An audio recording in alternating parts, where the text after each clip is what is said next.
اور ایسے ہی شہباز شریف یا آصف علی زرداری کو پیسے نہیں دیے جا رہے. یہ ملک پاکستان اور وزیر اعظم پاکستان کو جو ہے یہ قرض کی مد میں جو ہے پیسے مل رہے ہیں. تو اس کی ادائیگی بھی کوئی وزیر اعظم یا صدر ہی کرے گا، لیکن اس میں ٹیکسز بڑھائے گا وہ عوام پہ. آپ کا کوئی کردار نہیں ہے، آپ نے ذمہ داری نہیں لینی ہے.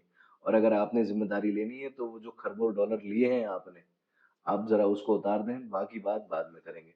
پھر چلتے ہیں ہم کہ یہ جو شہداء کے ساتھ ہوا ہے اور یہ جو ان کا مقام ہے وہ اللہ نے بہت اوپر رکھا ہے. تو یہ جو ذلیل حرکتیں کر رہے ہیں وہ خود بھی انشاءاللہ دنیا میں بھی اور آخرت میں بھی ذلیل ہوں گے. اگر ان کے حق میں ہدایت ہے تو اللہ ان کو ہدایت دے، ورنہ اللہ ان کو برباد کرے. یہ ایک دل سے نکلی ہوئی ہر ماں کی بد دعا ہے.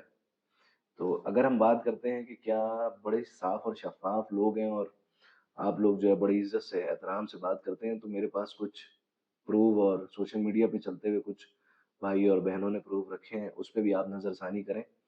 اور مریم میڈنس جیسے لوگ جو ٹویٹر پہ اور دیگر جگہوں پہ اور ٹک ٹاک کے، ٹویٹر کے اور دیگر فیس بک کے جو مشہور نام ہیں، کیا ان لوگوں نے فوج اور پہلے جنرل باجوہ اور اب general Asim Munir army chief جو ہیں، ان سب کے خلاف مہم نہیں چلائی؟ اور کیا آپ کے ریلیوں میں اور جو اوورسیز پاکستانیوں نے، آپ کے جو لوگ تھے انہوں نے جو وہاں احتجاج کیا، کیا اس میں انڈین فلیگز نہیں موجود تھے؟ کیا موہت پیر زادہ اور دیگر صحافی آپ کے لوگ نہیں جو کہ انڈیا سے مدد مانگنے کی اور پاکستان کو اسپیس نہ دینے کی کوشش یا بیانات، یہ جو ذہن سازی کی جا رہی ہے کون چلا رہا ہے؟ پھر اس کے بعد جو میجر گورا باریہ ہے، اس کی ویڈیوز اور دیگر چیزیں کس نے چلائیں؟ اس کو کون آگے لایا؟ اس کی جو چیزیں وائرل کی وہ کن اکاؤنٹ سے ہوئی؟ کیا آپ کو نہیں معلوم؟ اور اگر نہیں معلوم تو یہ پھر بہت ہی زیادہ بدترین ایڈمنسٹریشن ہے کہ اس کی اپنی جماعت کو یہ نہیں پتا کہ اس کے لوگ کیا کر رہے ہیں. اور اگر ایسا ہے اور یہ چیز آپ کو نہیں پتا تو پھر ذمہ داری بنتی ہے کہ ان کو آپ نے نکال دینا ہے، قانونی کارروائی کرنی ہے. ایک چیز. دوسرا یہ کہ لوگ کہتے ہیں کہ ہم جو ہے قانونی کارروائی چاہتے ہیں. 9 مئی کا جو ایک نعمان بھائی ہیں کراچی میں، ان پہ الزام لگایا کہ یہ کوئی فوج کا ایجنسی کا بندہ ہے. تو پتہ چلا کہ وہ نعمان بھائی جو ایک ملک کا دفاع کر رہا ہے وہ شخص بھی نہیں ہے، وہ کوئی ایک دوسرا شخص تھا، اور وہ پی ٹی آئی کا شخص تھا. اس کو ایکسپوز منصور علی خان نے بھی کیا تھا. تو منصور علی خان کو چھوڑ دیجیے گا، اس کے ایکسپوز اور دیگر فیکٹس اینڈ فیگرس کو پڑھ لیجیے گا. تو کیونکہ یہاں پہ جب شکل آ جاتی ہے تو اس چیز کو سنا نہیں جاتا. ہماری یہ کمزوری اور بدبختی ہے کہ ہم یہ دیکھ رہے ہوتے ہیں کہ یہ بول کون رہا ہے، ہم یہ نہیں دیکھ رہے ہوتے کہ یہ بول کیا رہا ہے.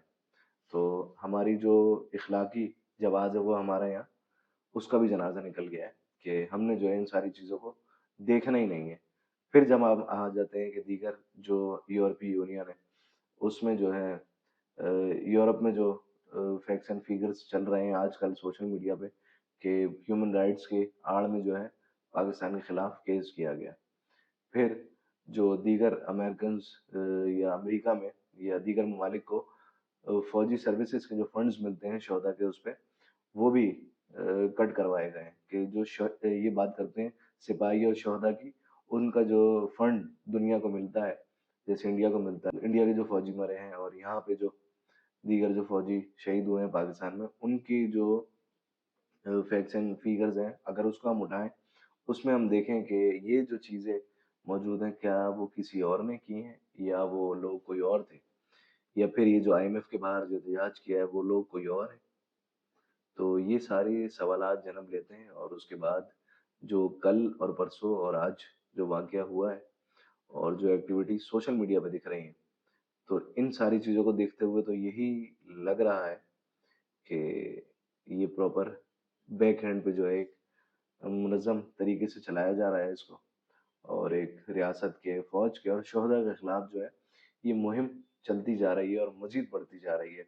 اگر ہم لیفٹیننٹ جنرل سرفراز شہید کے بعد سے اور یہ جو لیفٹیننٹ کرنل طالبن کاشف نام ہے ان کا، ان تک جو چیزیں چلتی آ رہی ہیں وہ اگر ہم دیکھیں تو وہ ساری چیزیں صاف ظاہر ہیں کہ آپ کو ایک اقتدار کی خاطر آپ جو ہے ساری چیزوں کو وہ کر دیں گے. آج اگر آپ کو یہ اقتدار مل جائے تو آپ جو ہے بہترین فوج ہو جائے گی، یہی army chief D G I S I بہت بہترین ہو جائے گا.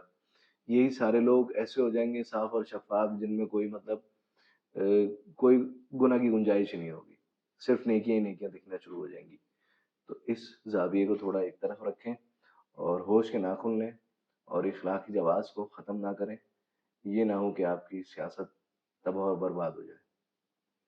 امید ہے کہ یہ ویڈیو آپ لوگوں کی سمجھ میں آ جائے۔ شکریہ۔